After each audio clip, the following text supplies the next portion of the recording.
Hi, I'm Morgan. And I'm Stevie. And welcome to the Unhinged Smut Book Club podcast.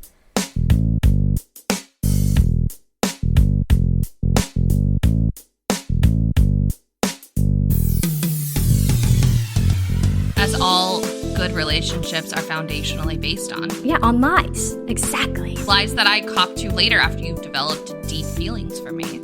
And I love how these ancient monster creatures are kind of autistic coded. I'm not reading just for the smut here, okay? I can watch porn. I don't have to read it.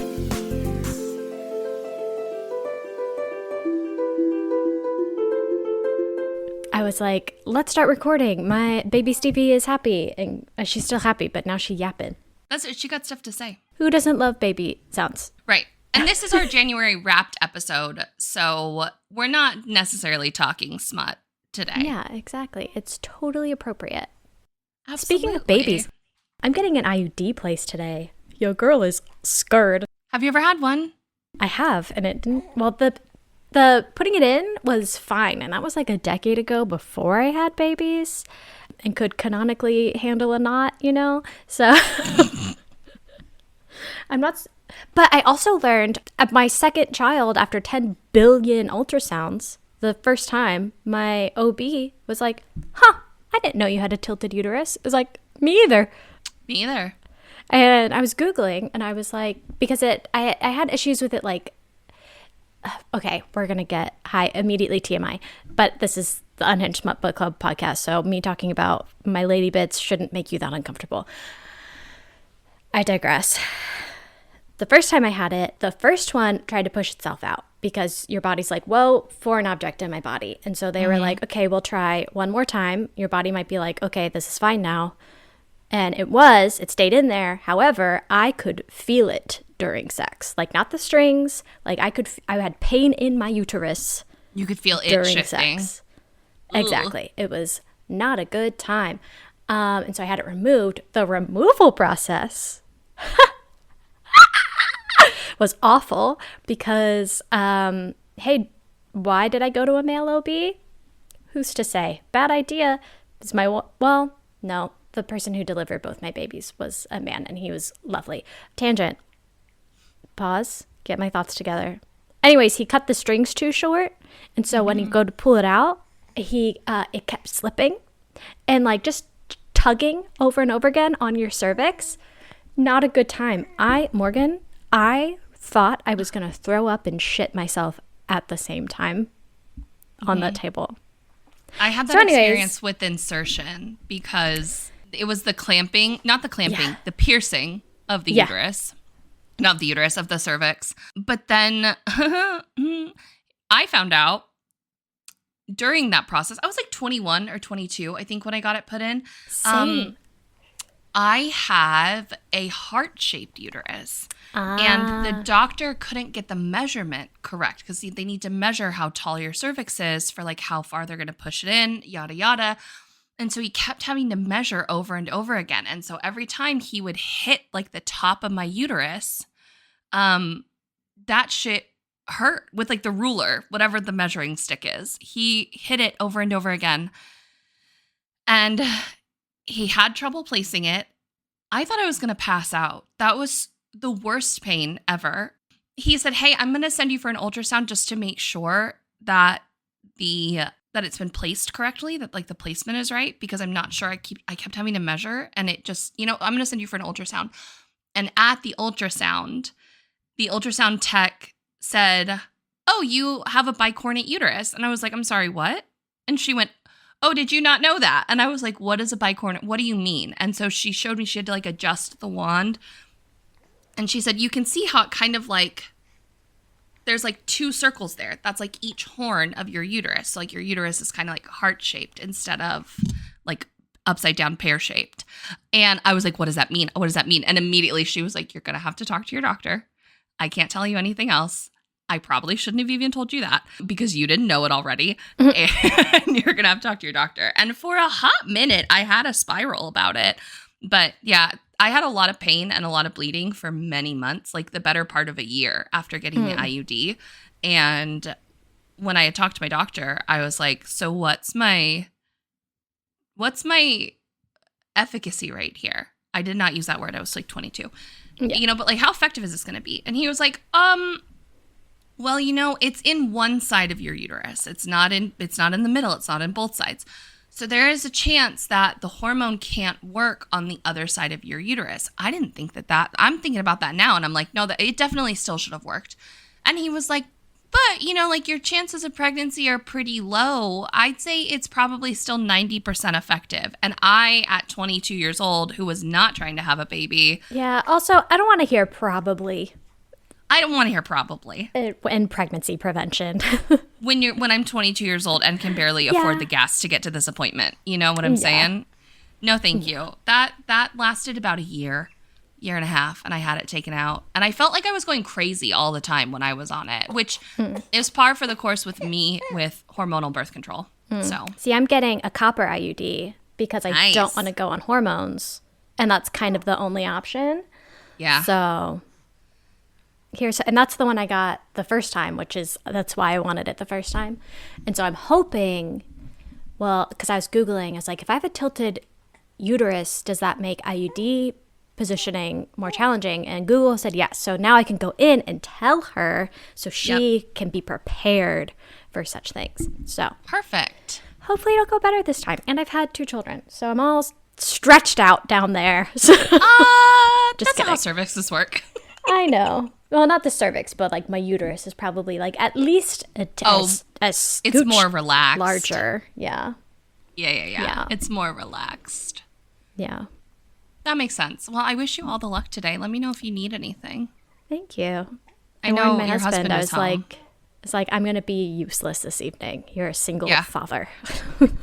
Yeah, bring me the baby to feed it. But other than that, do not ask me for anything else. This is reverse labor at this point. Yeah. Reverse labor. Oh, God.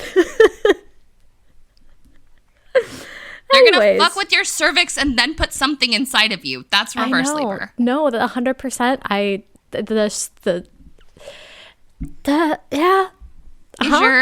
Is the OBGYN offering you like a local anesthetic or anything for the clamping? I don't know. It's through the NHS, so. Oh, probably not then. Probably not.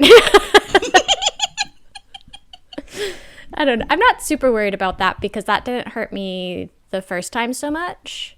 Oof. So hopefully that hasn't changed. Oof. And she said, if anything, insertion should be easier this time. So yeah, I think so.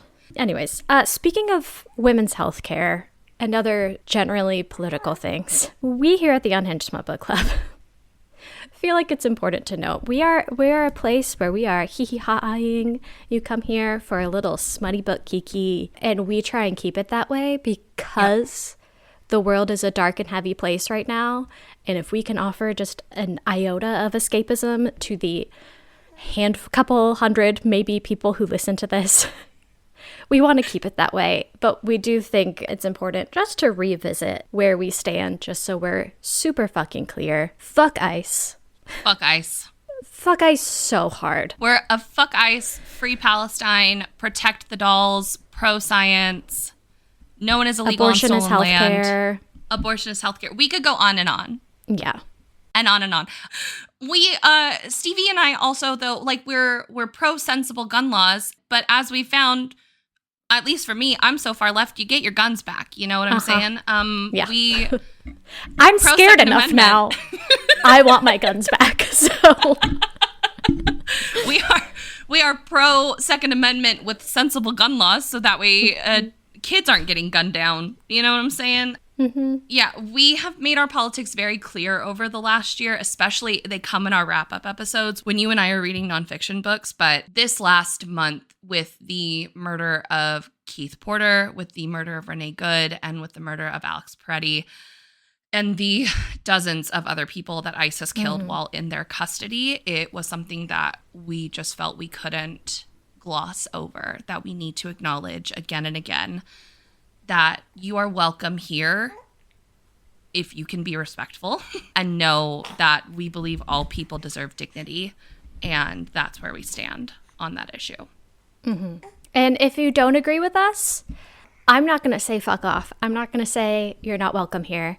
I hope you keep listening, because if we are one little fracture in your echo chamber, one opinion that you might not hear in your community or on the news that you watch, and it just like, I'm not going to tell you to go away. In fact, I hope you stay. No, I hope you stay, to be honest.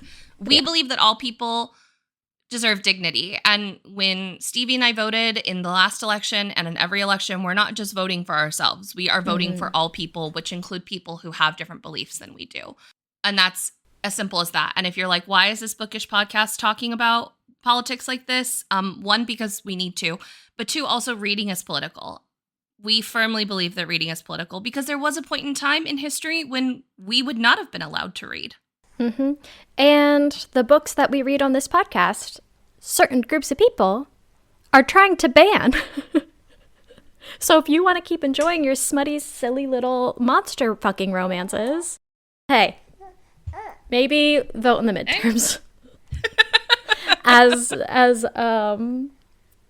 As fucking like useless as that feels sometimes, it is really the only true point of power that you have, and unfortunately the most of, well, I don't want to tell you what's what, but the most effective way of doing fucking anything is voting blue no matter who. I hate to say it. As centrist as the Democratic Party is right now and as disappointing as they are, I would rather be fighting like to get people to do something. Yes. Rather than fighting to get people to stop doing something. Yes. That was my whole voting premise this last election. Yeah. And every election is, this is the party that aligns more often than not with my values. Mm-hmm. And they're closer to my values than the other side. And so I will vote with closer to my values than I will against my values, or not voting at all. Because you can't have progress if you don't even get close to community. So gotta participate. Okay, that's it from us. We're gonna keep self-promotion to the free stuff after that, because it felt a little grifty. Yeah. So if you want to support the podcast, the ways you can do it is to like subscribe to our podcast, rate and review our podcast. We're available on all podcasting platforms, including YouTube. You can even find our podcast episodes on YouTube. Yeah.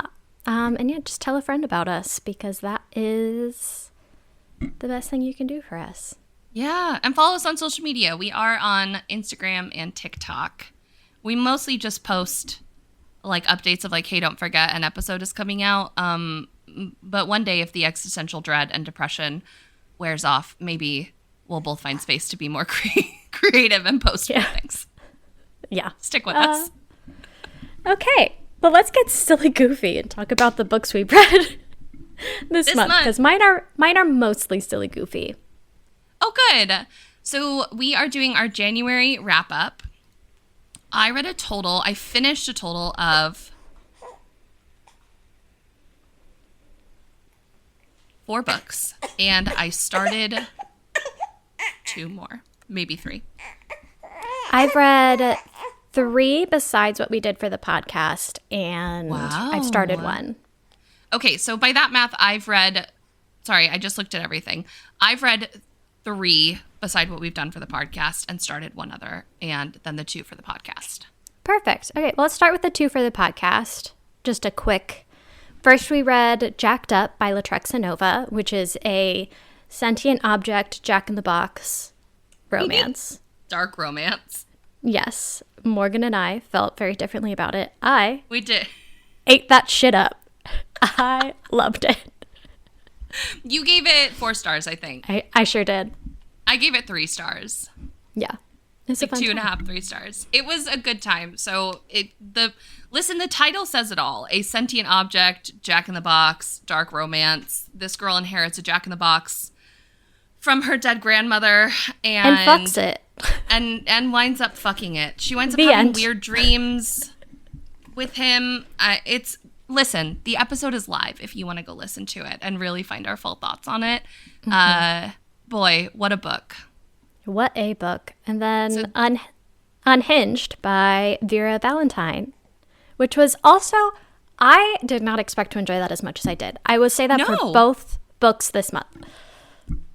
I really like when I am pleasantly surprised, because sometimes we've like picked these books knowing that they're going to be unhinged, and I'm slogging through the 59 pages that it is to read this book. Yeah. I think after one of them, like at the end of summer, I looked at my husband. I was like, I don't know how many more of these I have in me, because some of them are just so terribly written. It's not even the premise of like, okay, this is silly. It is like, this was horribly written, but that was not the case with Unhinged by Vera. It was really well written. Both of these books are largely from the male perspective, which is something that's very different for both of us. And just our podcast in general, a lot of the stuff that's written is from the female perspective. But I think I gave Unhinged like 3.5, 4 stars. Like, it was silly. It was so fun. I gave it 3. Also, I don't know what I posted on TikTok, but saying like, basically like weird how we read 2 silly, goofy, sentient object romances and they somehow both have the themes of really fucking terrible landlords. And Latrexa Nova commented of like, I did that on purpose because of Unhinged, because we are all friends. And I was like, yes, I love that. She, in the author notes and the acknowledgements, Latrexa does thank Vera in the acknowledgements of like, thank you for like letting me bounce ideas off of you. Thank you for, you know, like being my voice in this. Yeah, I think when you write truly unhinged romance novels, your circle, so small. Yeah. And I think all of these authors believe in like a rising tide lifts all boats. So they're out to help each other 100%. I know. And I love that. I want to be friends with all of them. Okay, so what's a book that you read that was not for the Unhinged Smut Book Club? Also, the episode of Unhinged is live if you want to listen to that one. So last year, one of my favorite books was The Marriage Hex, which is like a werewolf witch romance, and I loved it. It was one of my favorite books. I read the second book in that series, which is called the Celestial Witches series by Sarah Blue. Hey, guess what? Out of the park. That one too. Fucking loved it. I gave it 4 stars. Solid. A solid 4 stars. I just fucking love this series. This one was a vampire romance, another little fated mate situation. Big time he falls first, like a heavy on the he falls first.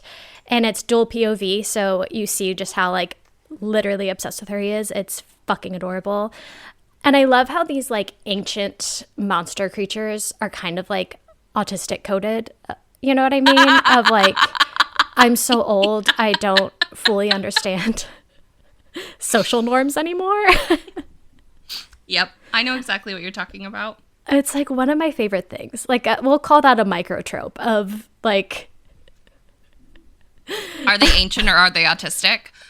Yes. Yes, you put that beautifully. Thank you so much. It's a little forced proximity. Her familiar is a snack obsessed raccoon named Gus. Oh, sign me the fuck up. Who cusses a lot.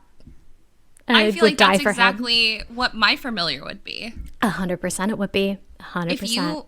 If you could have a familiar, what do you think your familiar would be? Ooh, a pigeon. Yeah, that sounds right. Yeah, I fucking love pigeons, dude. I always tell Mr. Stevie, I am one bad day away from walking out into our cul-de-sac and just snatching one of those bitches up for my mental health. So just close. Snuggling it, just keeping it, you know, as my prisoner pet. Yep. But you don't do that because they mate for life, and you don't. Precisely. Once I learned that they mate for life and like they're not always like right next to their little mate, so you can't tell if they're mated or not, the thought of even like maybe doing that to a pigeon kills me. So I won't be doing that. You're just gonna have to find like a pigeon egg. An egg and sit on it myself. Yeah. I am mother. Okay, sorry, what else? I distracted you with your familiar because my familiar would absolutely be a snack obsessed raccoon. It very much would. So Tell me more about the book. So we have our FMC Ember, who is a witch in this coven, as besties with the female main character from the first book. Don't ask me her name. Don't ask me her name. I wouldn't. I appreciate that about you. And she is kind of like the wild card in her friend group. Like, she likes to make them think that she's out there like having all these one night stands and just having fun and but in reality she's only had sex with one person as like a teenager and not anybody else, because like she always has these like vague dreams about this like faceless vampire, and she's like, no one else does it for me more than like my dream man. Well, she ends up on this date, a blind date she set up with like a werewolf who's like objectively hot, checks all the boxes, but she's like, not my vampire man. He can't fucking bite my neck and bang me at the same time. It's just not gonna cut it. Yeah. Mm-hmm. And so she's on this date. She like steps out back into like the alleyway of the restaurant just to like take a breather of like, oh my God, another fucking person that I'm not attracted to. What is wrong with me? I wish I was a lesbian, but that's not even the justification of why no one's, checking my boxes. And she gets like grabbed from behind and someone's like, oh, you're gonna taste so yummy. And then boom, the vampire that grabbed her staked out of nowhere. And she's like, well, fuck. And so she like goes back inside, was like, I had a great time. I gotta go. Adios. And like dips out of there.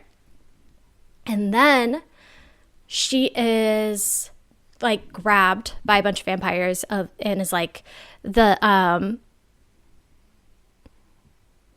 what do they call him? He's like the boss vampire of the area, wants to see you in his office. And so she goes in there, and he has met her before, but she doesn't remember, because he made it so that she doesn't remember to protect her, for reasons that you find out. And so he's like, ooh, I recognize her. I've been in love with her for a decade, and I've been keeping eyes on her with his little familiar bat named Betty. The familiars are like the best part of the series. And he's like, oh, well, the Vampire Council would probably think that you did this because you were the only one in that alleyway. And he knows damn well she didn't. She knows damn well she didn't. But he's like, I'll protect you. And they like set up this like agreement. Basically, it's very like Rhysand's agreement with Farah and Akatar a little bit. Kind of gives that vibe. And he's like, okay, if I force her to spend time with me, maybe she will just authentically fall in love with me. And then we can talk about how I met her a decade ago and wiped her memories later. Cross that bridge when we get to it. Yeah. As all good relationships are foundationally based on. Yeah, on lies. Exactly. Yeah. Lies that I cop to later after you've developed deep feelings for me. Exactly. What else could you want?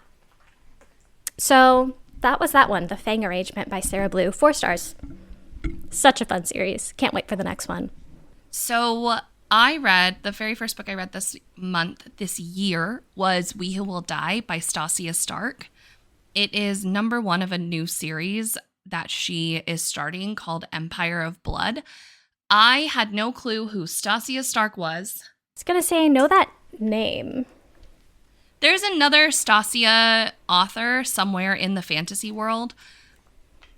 But in December, Penn Cole, who is an author I love, she has written the Spark of the Everflame series. That's the first book. It's actually called The Kindred's Cursed. They're incredibly immersive fantasy books with the slowest burn of your entire possible life. Anyway, I love Penn Cole, and she was doing a book tour thing in London in December And it was like a night in conversation with Penn Cole and Stacia Stark. I had no clue who Stacia Stark was, but I knew who Penn Cole was, so I bought tickets and I went to it. And it was actually an evening of Penn interviewing Stacia for her book that was coming out in December called We Who Will Die. And as I listened to Stacia talk about this book, I was incredibly intrigued by this book. So it is vampires set in ancient Rome. And there's magic. So the world is filled with non-magical humans, magical humans, and vampires. There's also vengeful gods. There's magical creatures. It is a really fun series, or not a really fun series, a really fun start to a series that I am hoping is going to continue this momentum. Anyway, the female main character's name is Arvel, and she won a competition years ago, basically a gladiator style competition where everyone is conscripted to fight in it, and it is for entertainment for the emperor. Like everyone across these cities, once you reach a certain age, you have to enter the sands, and if you reach a certain level, there's like a multi-day competition, and if you win a bunch of money. And it is only supposed to be to like first blood or until somebody submits. But, you know, if somebody winds up dying, the emperor and the people don't mind watching it in the situation. So Arvel won the sands 6 years ago, and she won her prize money, and she was really excited about it. In this whole day, her best friend also dies in the ring, in the arena with her. And her best friend's like her sister.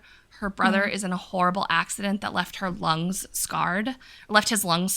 And he is now having like a lot of breathing issues. And their mom has died.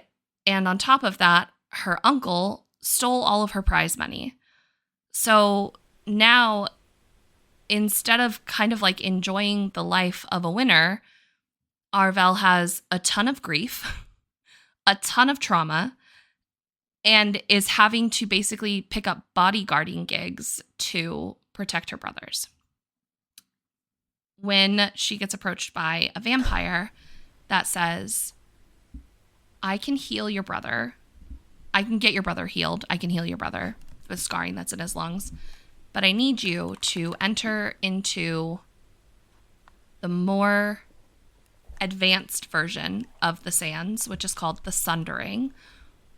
And if you survive the Sundering, you get to become selected to train for the Emperor's elite guard. And he said, I need you to compete and win in the Sundering, and then you have to kill the Emperor. And I'm not going to tell you why. But if you don't do it, your brother's going to die, basically. I'm buying up all of the lung potions in town that help your brother breathe. And I will continue to do that until you say yes and or your brother dies. And I have no leverage against you. So obviously she's going to do it. And she enters to do the Sundering. In this world, like I said, there's people without magic, people with magic, and then vampires and gods. And Arvel is born as a person with magic. They're called sigil marked, and they have what I am envisioning as like beautiful, like filigree, like crowns on their forehead. And there's bronze, silver, and gold. And obviously the higher, bronze is small magics, silver is bigger magics, and golds are like big, strong magics, like shielding and mind control and stuff like that. Arvel was born with a gold sigil, but it was small and her powers never developed.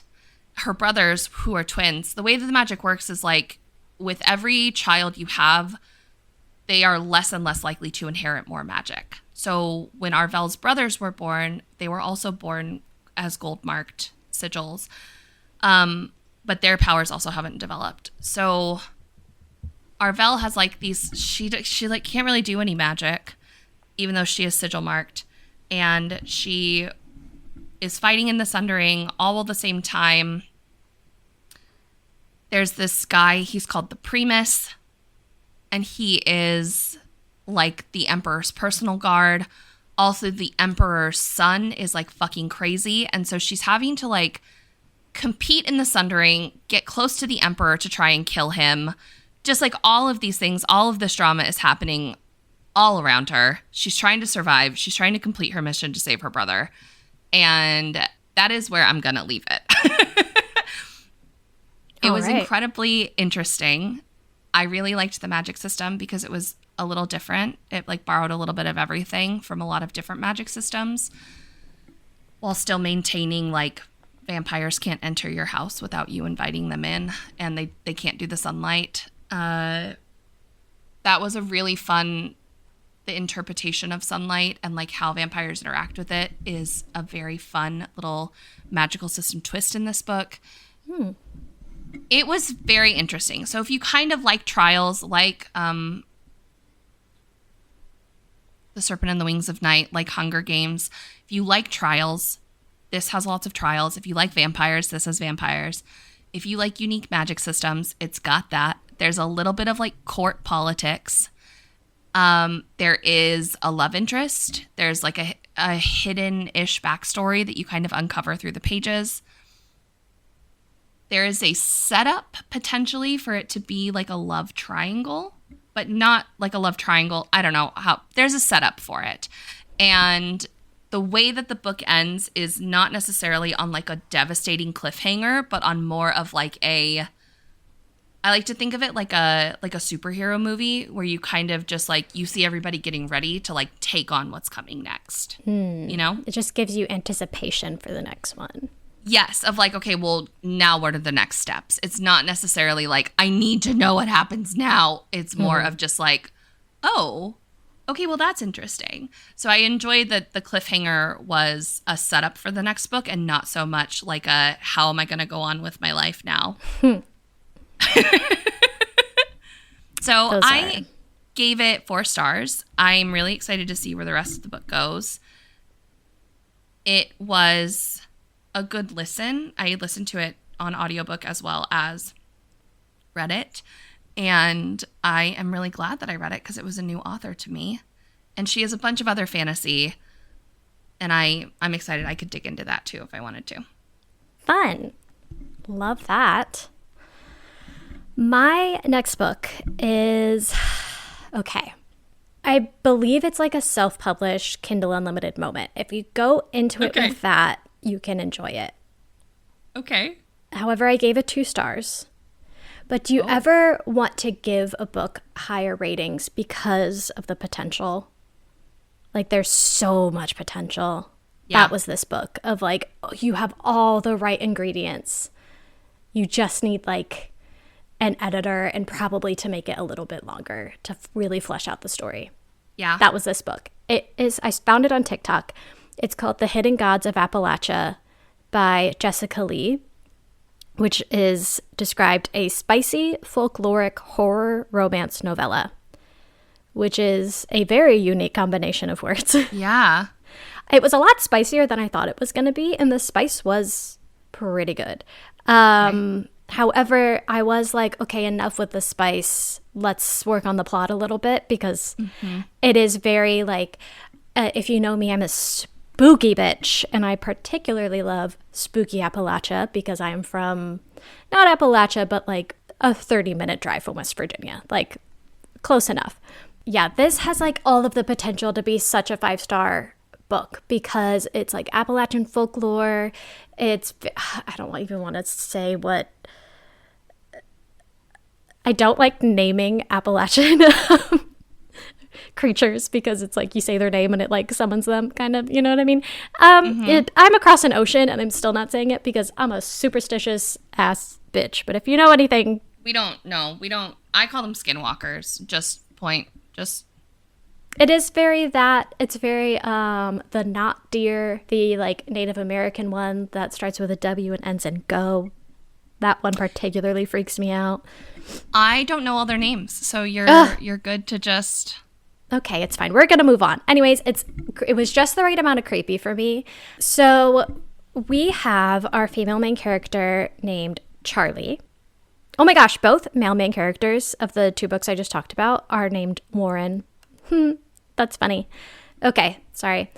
We have our female main character, Charlie, who is from like western North Carolina in the mountains. And she had a pretty rough childhood. Her dad died when she was young. Her mom really fell into alcoholism. They lived in a trailer. She had a younger brother who disappeared mysteriously. And, you know, once she kind of lost everybody and the hope of getting her brother back was gone, she fucked off to Oregon and was like, I'm never going back there. Well, and this is what really drew me in, she had an Aunt Kit, and I had an Aunt Kit. And I was like, whoa, you don't hear Kit very often. Anyways. And so her Aunt Kit died and left her, like, her house and some money because she's kind of the only one left at this point. And so she's like, okay, I guess I'm going back to my hometown just to, like, settle things out. And the person who contacted her is this private investigator who's this hot Scottish guy, because of course it is. Of course. Because it also kind of draws on the fact that, like, the Appalachian mountain range is, like, if you go back to Pangea, basically the same mountain range as the Scottish Highlands. And there's a lot of similar folklore in the 2 areas, which is fucking, I ate it up. And he's like, your aunt and uncle were fucking, like, gutted in their own home. And your aunt, like, next to her dead body was just like, Charlie. Like, Charlie will know what's happening. Charlie will be able to figure it out. And you kind of piece apart Charlie's, like, history in this town. Her father was Native American, and so she had some roots there. She had seen some, like, creepy shit in the woods as a kid, and just has, like, kind of more of, like, a spiritual connection to the land than others. And so she's like, basically, like, everyone thinks I'm, like, part witch and will be able to figure out what's going on. This is the part that's not super fleshed out very well, is the solving of the mystery. And I'm like, no, the mystery's, like, fucking interesting, of, like, what is this creature that's doing this to the people in this town? Because it's, like, a bunch of people just, like, dying, and the police are like, that was an accident. Obviously, we're not going to look too deeply into that. And we don't really get that deep into the why Charlie is the person to solve it. They're only together a couple of days, and their time together is more like their relationship, because of course there's, like, a love interest with the hot Scottish guy, because who's not going to want to fuck the hot Scottish guy? Who? A blind person. But even, can you hear? Do you have ears? Exactly. Who also has a dark past. Yeah, he was a bad boy in Glasgow. That's where all the bad boys come from. I guess so. There's a lot of focus on, like, people from her hometown think she's a slut, and, like, her mom was an alcoholic, and that, rather than the, like, you saw fucking monsters in the woods as a kid and they've never harmed you, but they keep harming people around her, especially people that, like, fuck with her in some kind of way. And I'm like, oh, it's obviously, like, something likes her and doesn't like people around her, but that's never fleshed out. And her brother's disappearance, we kind of get a resolution to what happened to him at the end, but it's not so much like we discovered something. It's more just like, oh, obviously it's this. And I'm like, oh, okay. Is it?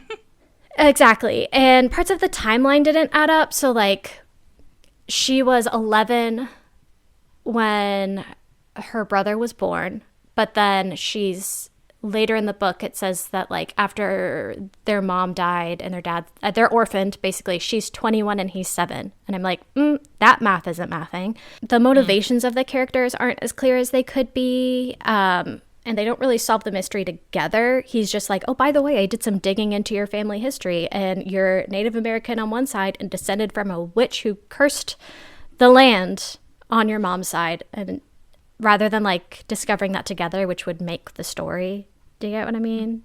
He just kind of tells her. And then it's like, boom, I know how to take out this monster. And I'm like, if you knew how to do that from when you were a fucking kid, why didn't you do it when you were a kid? Like, if you've always had this knowledge, I don't know.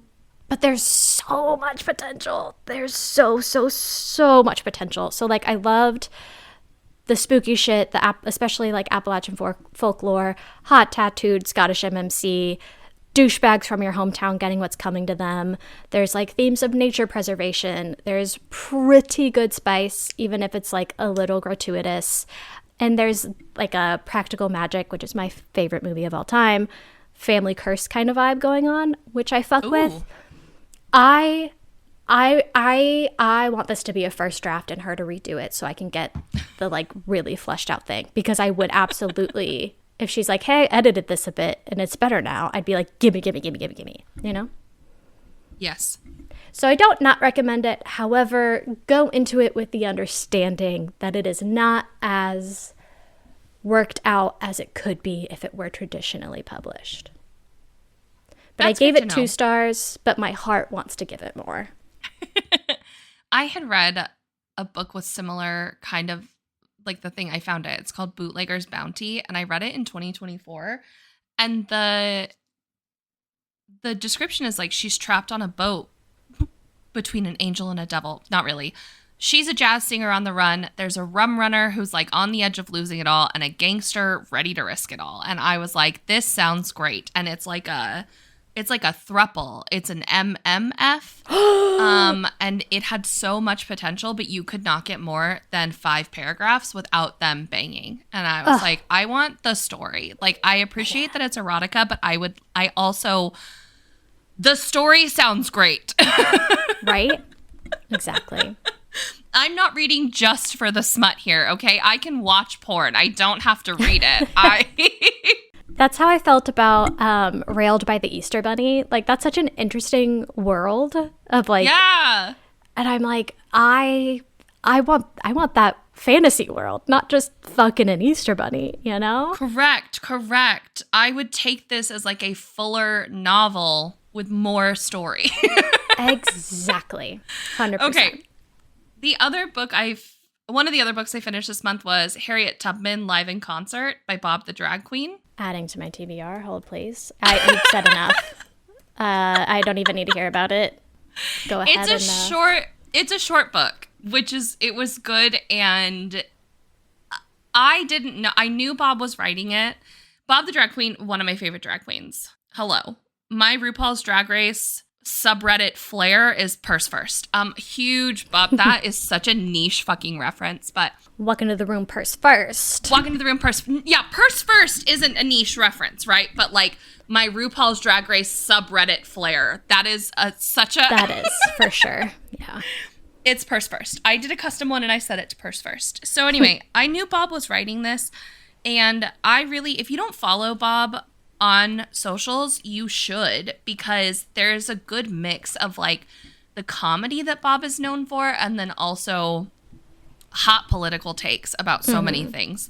And like, intelligent. Like, so intelligent. Which you, like, not to say that I would assume they're intelligent, but you don't go to, like, a comedian drag queen for intelligent hot political takes, is the point I'm making. Yeah. So you do follow Bob then, so you know the takes that there are. Over summer last year, Bob had stitched somebody on TikTok that was like, Harriet Tubman wasn't even Harriet Tubman's real name. Harriet Tubman wasn't a real person. And I didn't know that, but Bob stitched it and explained it. It was like, yeah, dummy, because she had to change her name when she got to the North. Like, people were looking for her under what was her real name, you know? Mm-hmm. And Bob was like, I've done a lot of research on this. I knew that Harriet Tubman Live in Concert was coming out, but I had no concept of what this book was going to be. And it is a fantasy book about Harriet Tubman. And basically, dead historical figures from the past can come back to life. They have the technology. That part wasn't exactly clear to me, but Yeah, in the Age of Miracles, where our greatest heroes from history have magically, unexplainedly returned to shake us out of our confusion and hate, Harriet Tubman is back, and she has a lot to say. And basically, Harriet Tubman gets a vision from God that she is supposed to make an album to tell her story, and that it's supposed to be the main character. Why can't I remember his name? It's not Bob. Darnell. And she basically calls upon Darnell. He was a once successful hip-hop producer who was topping the charts, but then like publicly was outed as gay and nobody wanted to work with him anymore, essentially. And Harriet Tubman is like, you have to tell this story. You have to be the one to do it. And her whole band, it's Harriet Tubman and the Freemans. And the Freemans is like a band of other people. So it's like her brother, another girl she had freed from enslavement, a Quaker, and well, there's a couple other people. But basically, Harriet Tubman's writing a hip-hop album. I love it. And it's the story of, like, learning about Harriet Tubman because she has to tell her story through the hip-hop album. It is working through Darnell's history because Harriet says over and over again of, like, we free people, basically. And, like, we don't give up until people are free. And Harriet's like, something's weighing on you that you're not free from. So you need to do the work to get free from it, basically. It's not just a matter of like physical enslavement, but also mental enslavement as well. It was fun. It was silly. It was informative. It was, it dug into some of the deep issues. 4.5 stars. It wasn't perfect because, you know, we didn't necessarily work out the magic system of how people came back. But it was really fun. And if you want to listen to it on an audiobook, I was able to get it directly from the library. It's only a 4-hour audiobook, and it is narrated by Bob, which is a lot of fun as well. Very fun. Yeah, it was super duper fun. I'm really glad that I read it. I just needed something as like, I just did this big heavy fantasy book and now I need something. And plus our podcast books. And I was like, I need something that is quick and to the point and is going to make me giggle. And Harriet Tubman live in concert absolutely did that. Love that. Immediately on my TBR. It was a really good time. I'm going to pull one from December because we didn't do a December wrap because we did our top books of 2025, yeah. And I didn't like it, so I don't know why I'm making my to talk about. Yeah, you could just pretend it didn't exist. I could, but I feel like I have to talk about it. So it's called Tusk Love by Thea Guanzon. I gave it 2 stars. That's on my TBR. Oh. Hey. I almost DNF'd it like so many times, but I got it for free from the library, so I was like, I can't. I can just see this through, you know what I mean? Listen to it as I'm falling asleep. The FMC was so wildly unlikable. It was actually insane. And to me, the romance was just like not believable. The MMC's motivations just like weren't there for me. It was free from the library, so I said fuck it and finished it. But it did have decent spice. Decent spice. He's a orc, I believe. Yeah. With the tusks.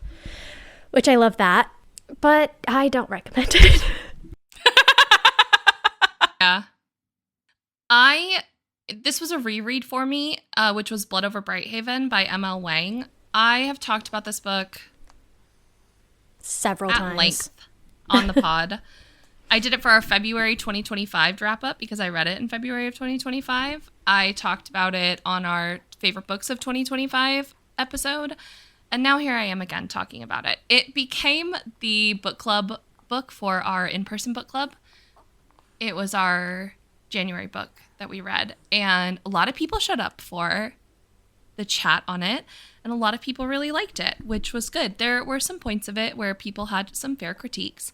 But it was really fun to engage with people about like what their critiques were and kind of character motivations. So I give this book 5 stars over and over and over again. I think until I'm cold in the ground, I will reread this book. If you haven't heard me talk about it, it is like this steampunk urban fiction, urban fantasy world where they use a combination of like magic and science that's also deeply mixed with religion to power this magical dome that keeps the city safe from, one, cold. It's like a very cold environment. But two, it keeps the city safe from this thing called the Blight, which is this magical entity that lives, I don't know, out in the rest of the lands on the continent, whatever you want to call it, where if Blight gets you, it basically like unspools your skin from your bones and turns you into lightning. It's very strange. And so the magic powers this dome that protects people from Blight. And that is like the setup for it. Siona is the female main character. She wants to be a high mage, and the high magistrate only lets women test for entry once every decade. There has never ever been a female high mage before, and Siona has wanted it for 20 years. Like she's like 26 at this point. She's wanted it her whole life, and she has forsaken all other things to study and achieve greatness. And she is really good at sourcing energy and mapping to source the energy for the town. And you identify with Siona a lot if you're a woman, because we've all been a woman who has, you know, we have to work twice as hard sometimes to get half as far as our male colleagues, if we even get that far sometimes. And at the same time, you meet a group living in this city called the Quen, and they are immigrants from outside the barrier. And they look different than people who are like from inside the barrier. And they speak differently. And basically, when people pass through the barrier, when the Quen pass through the barrier, they can stay if they can work. And if they can't, they can't. And the Quen are treated quite poorly by local citizens. They are thought to be dirty, uneducated. They multiply like rats. They are just unintelligent in general. How timely. How timely. So this book was released in 2023, and I read it in 2025. And I was like, oh, how timely. It only becomes more timely. And then there's a strong theme in this book. And you could tie it to even like AI. So this book effectively became timeless in terms of, it became future-proof in terms of like talking about societal issues, which somebody pointed out at book club. So I was really like, it was such a good conversation. So if you're a person who kind of like pays attention in the world, maybe like you and I, you identify with Siona, you feel bad for Siona, you're rooting for Siona, but at the same time, watching some of her microaggressions towards the Quen makes you fucking angry at Siona. And I think it is a really good reflection for white women in general, in the way that, like, while we are less than within our own society, we are seen as more than when it comes to people of color. Yeah, like there's still dynamics of like, well, you are wow, I was going to make such an intelligent point. I promise you. But basically just because you're discriminated against doesn't mean you don't also have privilege in other spaces. Yes. And it's the white feminism of it all. It's the, like, Siona's doing this to like further women in science. But yeah. You know, only women that look like her. Perhaps only women that look like her. So this book will make you feel a very wide range of emotions. If you are tapped in socially, consciously at all, it will bring a lot of stuff to the forefront. I cannot recommend this book enough. If you're feeling kind of like overwhelmed with the current political climate, maybe not. But maybe if you want to dig into the rage, if you want to, I don't know, read a book where there is a resolution to all of this, you can find that in this book. So 5 stars, always, always, always, for Blood Over Brighthaven. Well, I have one book that I started. Me too. So my new goal is to read 15 minutes of nonfiction a day, because last year I overdid it in the nonfiction department and then didn't read anything else. And I also think I try and read nonfiction books. I like beast through them, and then I don't like sit with it enough, so I don't retain it the way that I should. And so I'm like, I actually think this is a perfect goal because it's going to keep me reading it consistently rather than like all at once and then nothing. And also it's going to slow me down so that I'm actually processing the information that I'm hearing and not just like consuming it. Yeah, that's a really good goal. That's very mindful of you. Thank you. And so I don't remember what book site it was from. You had shared it where it was a bunch of free political books. So I got a ton downloaded in my Kindle at least a year ago, probably earlier than that.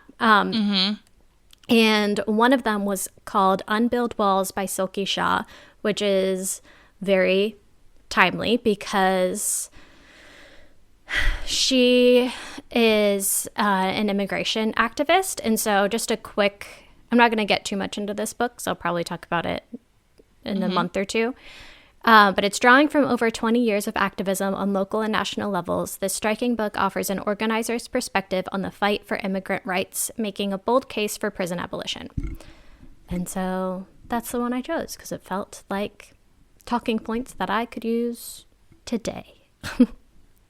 The book that I started, that I have like made progress in, is The Fallen and the Kiss of Dusk by Carissa Broadbent, which is the second book of Misha's story. I have to read that one. It came out in August of last year. And just so you know, because I think Carissa, because she was an indie author who was like self-publishing on Amazon, and now she's gone trad. For a while, a lot of her stuff was locked to Amazon only. The books still are. However, I was able to get the audiobook on Libro FM. Yay! I am about a quarter of the way through it, and it has been really good so far. It picks up with, I don't want to spoil the end of the book. I know you read it, but I don't know if others did, but it picks off kind of like at the end, obviously, at the end of the last book. And now there's like a mission that they have to go on through the underworld. And it has been really interesting. Stevie muted her mic, so because the baby started crying. So I'm just talking to myself right now. I know you really enjoyed the last one, which was The Songbird and the Heart of Stone. Crowns of Nyaxia #3. I have not enjoyed Misha's story as much as I've enjoyed Araya's story. I really, really loved Araya and Rain, but I really love this world that Carissa has made, so I will continue reading it. And it will also get me to the next book, which comes out this year, called The Lion and the Deathless Dark, which is about that, like, Septimus, which is that vampire that's always, like, scheming. And he's always the one with, like, the cigarillo. Love it. He's the focus of the next book, him and his love story. So I was like, are you really going to make me like a little blonde cigarette man? A fucking Maddie Healy ass motherfucker? I fear it's my type. Cool. Well, is that it for us? I think so. So this month, when you're hearing it, February's month is Monster Romance Month. And we are reading Download for Demons by R. O'Leary, and that episode comes out on the 15th. I'm already like halfway through that book because it's really fucking cute. We're just gonna have to deal with baby Steve. And then we are switching gears from cute to get so fucking weird. I haven't read it yet. I just know it's weird. It is Scream for Me by G.M. Ferry. That's our novella episode coming out on the 22nd. Yep. So that's what you can look forward to next month, or this month, rather. It'll be for February. Did you say that Scream for Me was a Monsters, Inc. inspired erotica? I didn't. But that is important to note. So excited. so excited. We like GM Fairy here on the pod, so. Honestly, if Sully was on your Hear Me Out cake, I see you. This one's for you. I hear you, and this one's for you. Yeah. All right. Well, that is it for this episode of the Unhinged Smut Book Club. Thanks for reading with us. I'm Morgan. And I'm Stevie. Don't forget to rate, review, and subscribe so you never miss an episode filled with chaos, kink, and questionable literary choices. Until next time, keep it spicy.